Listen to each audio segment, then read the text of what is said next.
السلام علیکم دوستو، آپ دیکھ رہے اردو داستان۔ آئیے سنتے ہیں اردو ناول ابن عطاش، قسط نمبر 43۔ لہراسب ایک زرعی تخت پر بیٹھا جس میں جواہرات جڑے تھے، اس کے پائے یاقوت کے تھے۔ اس نے بھی بلخ کو اپنا دارالسلطنت بنایا اور اسے بلخ الحسا کے نام سے موسوم کیا۔ لہراسب کے عہد میں پہلی بار بخت نصر کا نام آیا۔ یہ دونوں ہم عصر تھے، بلکہ ان کے نزدیک بخت نصر کو حکومت ایران نے ہی بابل کا حاکم مقرر کیا تھا۔ لہراسب نے بخت نصر کو حکم دیا کہ لشکر لے کر جائے اور سرزمین شام، عراق، یمن اور احواز سے روم تک کا سب علاقہ اپنی حکومت میں شامل کر لے۔ بخت نصر نے لشکر سمیت دجلہ کو عبور کیا اور ملک شام میں داخل ہوا اور دمشق پہنچا۔ اہل شام نے بخت نصر کی طرف صلح کا ہاتھ بڑھایا اور حکومت دمشق اس کے حوالے کر دی۔ دمشق سے بخت نصر نے اپنا ایک سپہ سالار بیت المقدس بھیجا۔ وہاں کا حاکم حضرت داؤد علیہ السلام کے خاندان سے تھا۔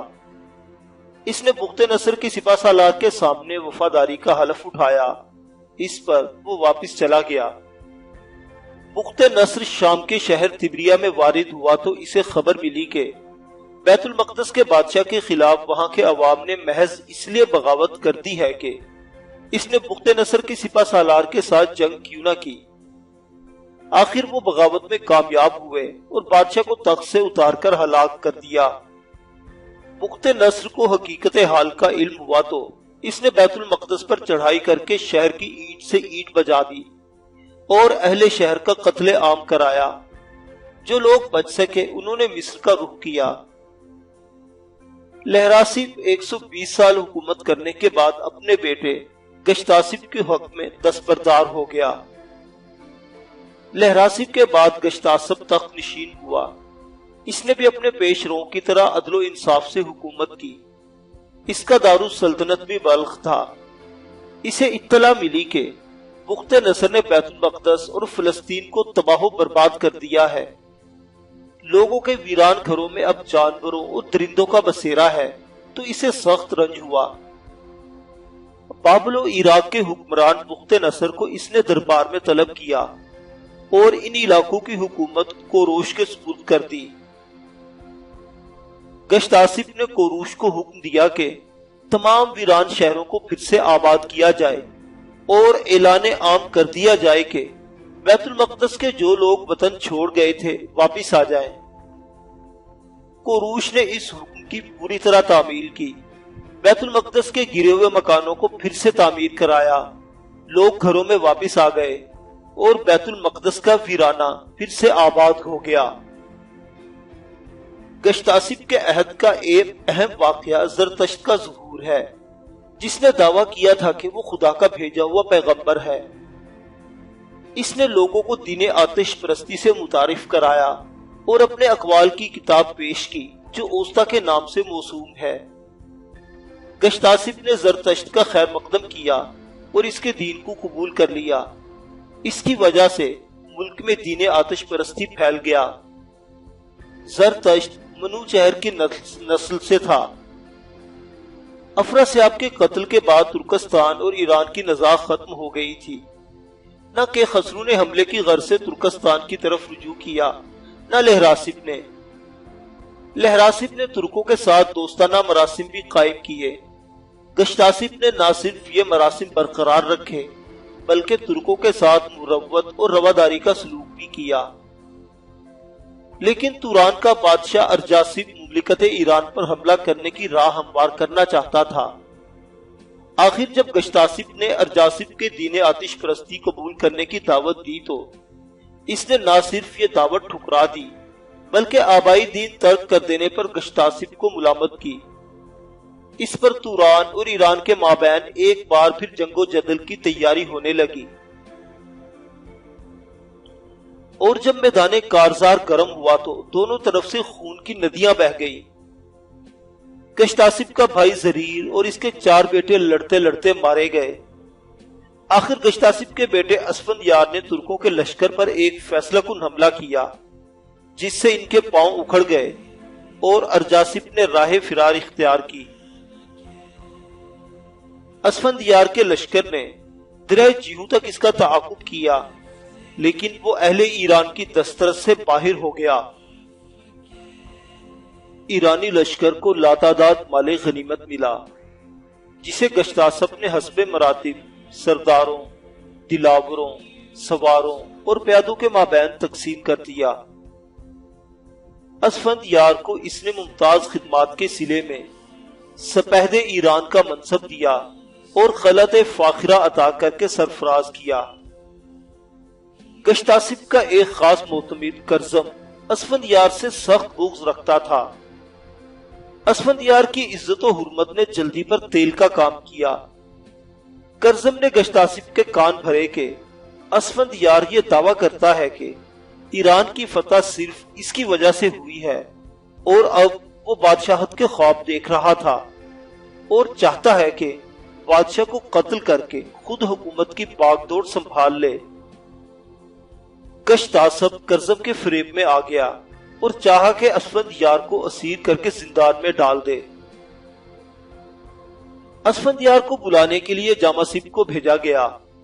جاماسپ نے اسفندیار کو باپ کا پیغام دیا اور صورتحال سے بھی مطلع کر دیا، لیکن اسفندیار کا دل صاف تھا، اس کے دل میں بد عہدی کا خیال تک نہ تھا، اس لیے وہ بے دھڑک باپ کے پاس چلا گیا۔ گشتاسپ کے دریافت کرنے پر اس نے اپنی بے گناہی کا اظہار کیا، لیکن اسے یقین نہ آیا اور اسفندیار کو ایک دور دراز مقام پر پابائے زنجیر کر کے قلعے میں ڈال دیا۔ اسفندیار توران کا واحد حریف تھا جس سے ارجاسپ خائف تھا۔ جو ہی اس کی اسیری کی خبر سنی، بلخ پر لشکر کشی کرنے کے لیے جنگی تیاریاں کرنے لگا، اور پھر جب یہ سنا کہ گشتاسپ سیستان میں ہے تو کوہرام نامی سالار کو لشکر دے کر بلخ پر چڑھائی کرنے کے لیے بھیجا۔ اس نے حملہ کر کے شہر کو تباہ و برباد کر دیا اور آتش پرستوں کے 70 موبدوں اور ہیربدوں کو تلوار کے گھاٹ اتارا، گویا ان کے خون سے آتش کدے ٹھنڈے کیے جو ان کی عبادت گاہ تھے۔ یہاں کے خزانے سمیٹے، یہاں تک کہ شاہی محل بھی کوہرام کی دست و برد سے نہ بچا، اور گشتاسپ کی 2 بیٹیوں ہمائی اور بے آفریدی کو اسیر کر کے توران بھیج دیا، اور لہراسپ کو جو ضعیفی کی وجہ سے گشتاسپ کے حق میں تخت سے دستبردار ہو چکا تھا، شاہی محل کے سامنے قتل کر دیا گیا۔ گشتاسپ نے جب یہ سنا کہ بلخ اور شاہی خاندان پر کیا گزری تو اسے بلخ چھوڑنے کا انتہائی رنج ہوا۔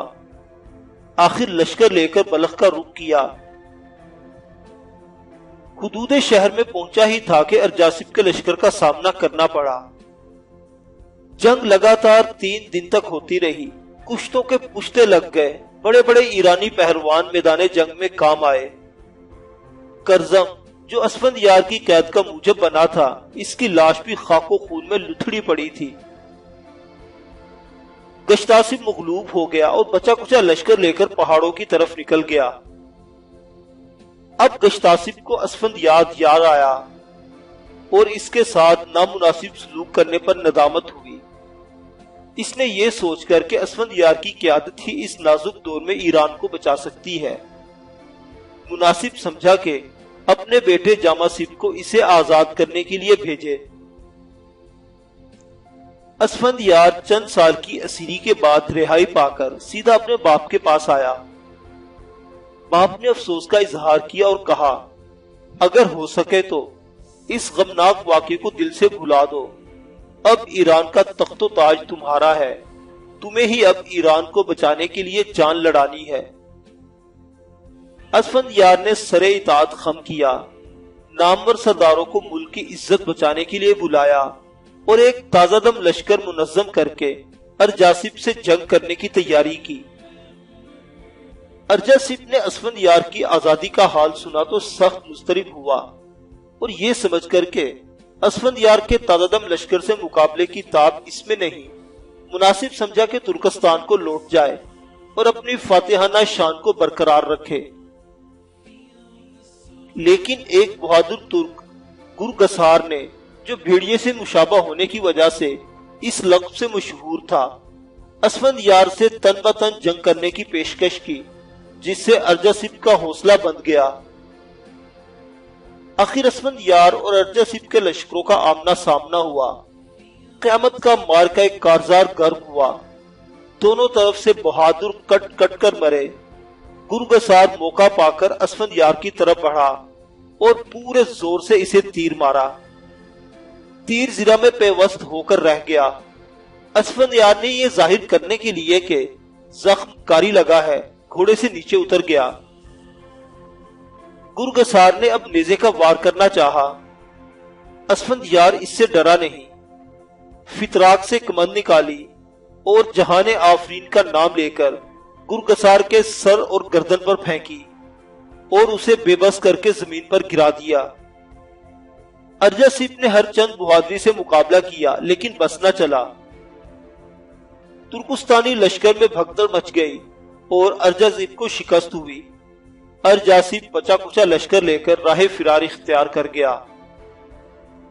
جنگ ختم ہوئی، اسفندیار فتح یاب ہوا۔ ایران کو اس نے تورانیوں کے چنگل سے چھڑایا اور فتح کے شادیانے بجنے لگے۔ صبح کو گرگسار اسیر ہو کر پیش ہوا تو اس نے کہا، اگر میری جاں بخشی ہو جائے تو میں آپ کو قلعہ روئندس کا پتہ بتاؤں گا، جہاں آپ کی بہنوں ہمائی اور با آفریدی کو ٹھہرایا گیا ہے۔ قلعہ ناقابل تسخیر ہونے کی وجہ سے روئندس کہلاتا ہے۔ اسفندیار نے اس کے قتل کا ارادہ ترک کر دیا اور اسے زندان میں بھیج دیا۔ اسفندیار نے خاندان شاہی کی بے حرمتی اور اہل بلخ کی بربادی کا انتقام لینا چاہا، چنانچہ اب اس نے روئندس پر حملہ کرنے کی تیاری کی۔ اس مہم میں اسفندیار کو بھی رستم کی طرح 7 منزلیں طے کرنا پڑی، جو 7 خانے اسفندیار کے نام سے مشہور ہیں۔ گشتاسپ نے حکم دیا کہ مختلف علاقوں کے سپاہی جمع کیے جائیں اور اسفندیار کی نظر سے گزارے جائیں۔ چنانچہ پوری سپاہ میں سے اسفندیار نے 12,000 دلاور انتخاب کیے اور سامان سفر اور اسلحہ فراہم کیا گیا۔ آخر کوچ کا نکارہ بجا اور گرگسار کی رہنمائی کو ہمراہ لے لیا گیا۔ گرگسار نے اسفندیار کو بتایا کہ روئندس تک پہنچنے کے لیے 2 راستے ہیں۔ ایک راستہ طویل ہے جو شہروں اور دیہاتوں میں سے ہوتا ہوا جاتا ہے۔ اس راستے میں جانوروں کا چارہ اور سامان رست بآسانی فراہم ہو سکتا ہے۔ چھوٹا راستہ طے کر لے تو 7 دن کی مسافت پر ہے، لیکن یہ بہت پرخطر ہے۔ اس میں بھیڑیوں، شیروں اور جادوگروں سے سامنا کرنا پڑے گا۔ اگر آپ یہ راستہ طے کر لے تو 7 دن میں دنیا بھر کے سب سے مضبوط اور بلند قلعے تک پہنچ سکتے ہیں۔ اس قلعے میں محلات شاہی، چشمے، خزانے اور دفینے ہیں، جن میں صدیوں کی فراہم کی ہوئی دولت پوشیدہ ہے۔ انسانوں اور جانوروں کی خوراک کا سامان اس قدر جمع کیا گیا ہے کہ کئی سالوں کے لیے خود کفیل ہو سکتا ہے۔ یہاں بادشاہ ترکستان کے 10,000 جانباز موجود ہیں، جن میں ہر فرد یگانہ روزگار ہے۔ اسفندیار نے روئندس تک جلد از جلد پہنچنا چاہتا تھا، اس لیے یہی مختصر راستہ اختیار کیا جو 7 دن کی مسافت کے بعد اسے منزل مقصود پر پہنچا دے۔ اسفندیار اور اس کا لشکر پہلی، دوسری، تیسری اور چوتھی منزل طے کرتا ہوا 5ویں منزل میں داخل ہوا۔ 5ویں منزل میں اسفندیار نے سی مرغ کو ٹھکانے لگایا۔ 6ٹھی منزل میں آ گئے تو یہاں کا موسم نہایت سرد تھا۔ سورج نظروں سے اوجھل ہو چکا تھا۔ دیکھتے ہی دیکھتے دھواں بادل چھا گئے، تند و تیز ہوا چلنے لگی۔ لشکر نے جو خیمے گاڑے تھے اکھڑ اکھڑ جاتے تھے۔ آخر برف باری شروع ہوئی اور آن کی آن میں ساری زمین برف پوش ہو گئی۔ یہاں انہوں نے آگ جلائی اور خضوع و خشوع کے ساتھ زرتشت کو یاد کیا اور رات بھر مناجاتیں پڑھتے رہے۔ آخر برف رکی، ہوائیں تھمی، سردی کی شدت کم ہوئی، آفتاب طلوع ہوا۔ لشکر نے لباس خشک کیے اور وہاں سے چل دیے۔ اب اسفند یار نے 7ویں منزل کے متعلق استفسار کیا۔ گرگسار نے کہا، روئن 10 تک پہنچنے میں 2 فرسنگ کا فاصلہ ہے، لیکن اس منزل میں پانی کا کہیں نشان نہیں، گرمی بھی شدت کی پڑتی ہے۔ یہ سنا تو اسفند یار نے حکم دیا کہ مشکیزوں میں پانی بھر لیا جائے اور جانوروں کے لیے چارہ جمع کر لیا جائے۔ آخر اس اہتمام سے 7ویں منزل کا سفر شروع ہوا۔ جو قدم آگے بڑھتے تھے، گرمی کی شدت میں اضافہ ہو جاتا تھا۔ کچھ راستہ طے ہوا تھا کہ اچانک ایک کلنگ کی آواز آئی۔ کلنگ کی آواز سن کر اسفند یار چونک پڑا اور گرگسار کو کہلا بھیجا، تو نے کہا تھا کہ اس علاقے میں پانی کا نشان تک نہیں۔ پانی نہیں تو یہ کلنگ کی آواز کیسے سنائی دی؟ تو نے ہمیں یوں ہی ہراساں کیا۔ کلنگ کی آواز نے ان کی رہنمائی کی اور وہ ایک ایسے مقام پر آ گئے جہاں ندی بہتی تھی۔ یہاں انہوں نے مشکیزیں خالی کر دیے اور مشکیزوں کے ذریعے ندی کو عبور کیا اور منزل مقصود کی طرف رواں دواں چل پڑے۔ اچانک ان کی نظر ایک قلعے کی چوٹی پر پڑی جو آفتاب کی شعاؤں سے چمک رہی تھی۔ گرگسار بول اٹھا، یہی روئن 10 ہے۔ اسے دیکھ کر اسفند یار کی خوشی کی انتہا نہ رہی۔ اسفند یار نے لشکر کو شہر سے بہت دور چھوڑا اور ملبوسات فاخرہ اور دوسری گراں بہا اشیاء اونٹوں پر لاد کر ایک تاجر کی حیثیت سے شہر میں وارد ہوا۔ تاجری خصوصی کی حیثیت میں اس کا تعارف شاہ ترکستان سے ہوا۔ اس نے گراں بہا جواہرات نذرانے کے طور پر شاہ ترکستان کی خدمت میں پیش کیے۔ نذرانے قبول کر لیے گئے اور ایک مہمان کے طور پر اسے قلعے میں جگہ ملی۔ بادشاہ کی اجازت پا کر اس نے وہ تمام صندوق بھی منگوا لیے جن کے متعلق اس نے کہا تھا کہ ان میں ساز و سامان ہے۔ یہاں اس نے وہ سب کچھ دیکھا جس کا ذکر گرگسار نے کیا تھا۔ یہی اسے ہمائی اور با آفریدی نظر آئی جو ندی سے پانی بھر کے لا رہی تھی۔ اسفند یار نے انہیں پہچان لیا لیکن وہ اسے نہ پہچان سکی۔ انہوں نے پوچھا، میاں سوداگر، کچھ اسفند یار کا بھی پتا ہے؟ وہ سختی سے بولا، مجھے کیا خبر اسفند یار کون ہے؟ جس شہر میں اسفند یار ہے خدا اسے غارت کرے۔ انہوں نے آواز سے پہچانا کہ یہ اسفند یار ہے۔ اس وقت ان کی خوشی کی انتہا نہ تھی، لیکن خوشی کو انہوں نے چھپا لیا اور اسفند یار کی کامیابی کی دعا کرتی رہی۔ بادشاہ کو تاجر پر اس قدر اعتماد حاصل ہوا کہ اسے اجازت دے دی کہ وہ جب چاہے قلعے میں آ جائے۔ اسفند یار پورا اعتماد حاصل کر چکا تو ایک دن اس نے ارجاسپ کو، جب وہ عالم سرمستی میں تھا، ایسے تلوار کا ہاتھ مارا کہ اس کا سر تن سے جدا ہو گیا۔ اس کے ساتھی صندوقوں سے باہر نکل آئے اور گھاس پھوس جلایا جس کا دھواں دور دور تک بلند ہو گیا۔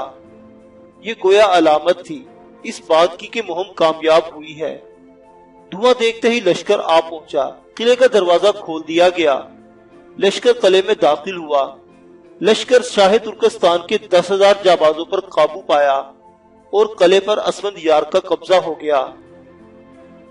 وہ تمام خزانے اور دفینے جو افراسیاب کے زمانے سے روئن 10 میں محفوظ چلے آتے تھے، اسفند یار کے تصرف میں آ گئے۔ بچھڑی ہوئی بہنیں اسفند یار سے آ ملی جو کچھ عرصے سے یہاں قید تھی۔ اسفند یار نے گرگسار سے وعدہ کیا کہ اگر وہ ارجاسپ کے اس ناقابل تسخیر قلعے تک پہنچا دے گا تو توران کی مملکت اسی کے حوالے کر دی جائے گی۔ اسفند یار نے اپنا وعدہ پورا کیا اور یہ فاتح لشکر ایران واپس آ گیا۔ گشتاسپ نے اسفند یار کو ایران کا تخت و تاج سپرد کرنے کا وعدہ کیا تھا، لیکن ہر چند کہ وہ بوڑھا ہو چکا تھا، ابھی تخت سے دستبردار نہیں ہونا چاہتا تھا۔